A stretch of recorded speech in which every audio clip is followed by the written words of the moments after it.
Bismillahirrahmanirrahim. Assalamualaikum warahmatullahi wabarakatuh. Alhamdulillah wassalatu wassalamu ala Rasulillah wa ala alihi wa sahbihi wa man walah. Ya ayyuhalladzina amanu taqullaha haqqa tuqatih wa la tamutunna illa wa antum muslimun. Para ikhwan dan akhwat yang Allah muliakan, alhamdulillah kita sekarang berada pada pertemuan yang kelima. Dan insyaallah pada hari ini kita akan membahas salah satu hukum nun sakinah dan tanwin yang kedua, yaitu al-idgham. Idgham secara bahasa yaitu idkhalu syai' bi syai'in, yaitu memasukkan sesuatu kepada sesuatu. Adapun secara istilah yaitu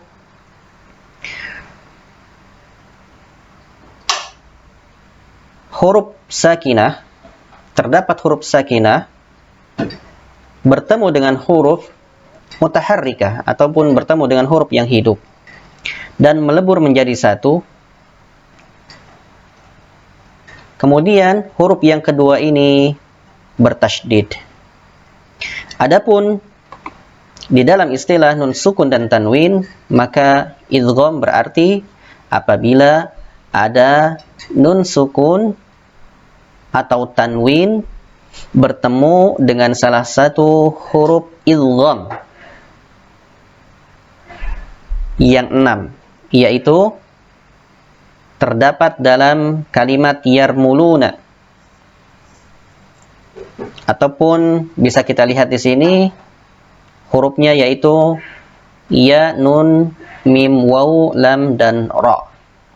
Akan tetapi idgham dibagi menjadi dua bagian. Yang pertama yaitu idgham bi gunnah, memasukkan idgham yaitu memasukkan bi gunnatin dengan gunnah, dengan dengung. Dan yang kedua yaitu idgham bila gunnah. Yang kedua adalah idgham ataupun memasukkan bila gunnah dengan tidak dengung. Yang pertama yaitu idgham bi gunnah, hurufnya terdapat 4. Yang pertama yaitu huruf ya, yang kedua huruf nun, mim, kemudian waw. Kita kasih contoh. Yang pertama yaitu huruf ya. Ingat, apabila ada nun sukun atau tanwin bertemu dengan salah satu huruf idgham bi gunnah, maka dimasukkan dengan dengung. Sebagai contoh, may ya'mal, may ya'mal, ditahan 2 harokat. May ya'mal, tidak may ya'mal, tetapi may ya'mal. Yang kedua, liqaumi ya'lamun, terdapat tanwin kasrah bertemu dengan huruf ya. Liqaumi ya'lamun, tidak dibaca liqaumi ya'lamun, akan tetapi ditahan. Liqaumi ya'lamun. Selanjutnya huruf nun. Nun sakinah bertemu dengan huruf nun. Min ni'mah, min ni'mah. Nun sukun bertemu dengan huruf nun. Contoh yang kedua yaitu terdapat tanwin fathah bertemu dengan huruf nun. Qauman nakathu, qauman nakathu, ditahan 2 harokat. Qauman nakathu. Yang ketiga yaitu huruf mim. Contoh, wa may, mohon maaf, wa man ma'ah, nun sukun bertemu dengan mim. Nun sukun bertemu dengan mim. wa man ma'ah. Ya. Selanjutnya bi kalimatin minh.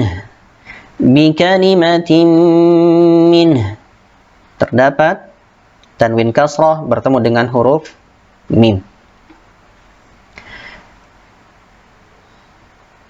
Kemudian huruf bigunnah yang terakhir yaitu huruf waw.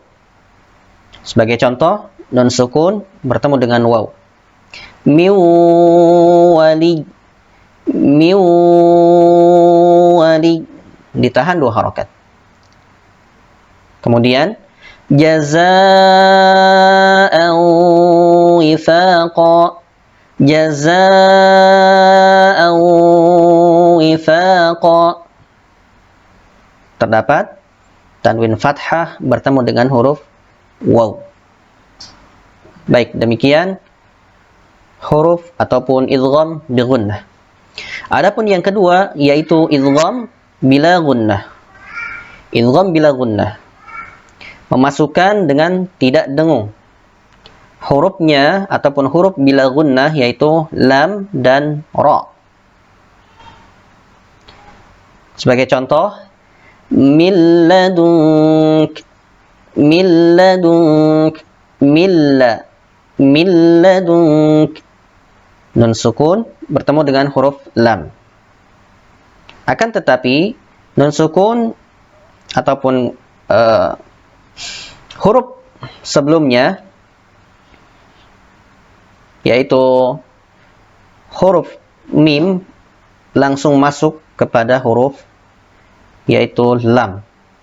Sedangkan nun ini melebur dan tidak dibaca. Sebagai contoh lagi, min ladunk, jadi tidak ditahan. Selanjutnya hudan lil muttaqin, hudan lil muttaqin. Tanwin fathah bertemu dengan lam. Hudan lil muttaqin, tidak ditahan. Masuk tanwin masuk kepada lam, akan tetapi tidak ditahan 2 harokat, tidak, langsung masuk saja. Hudan lil muttaqin. Baik, kemudian yang terakhir yaitu huruf ra. Mir rabbihim, mir rabbihim.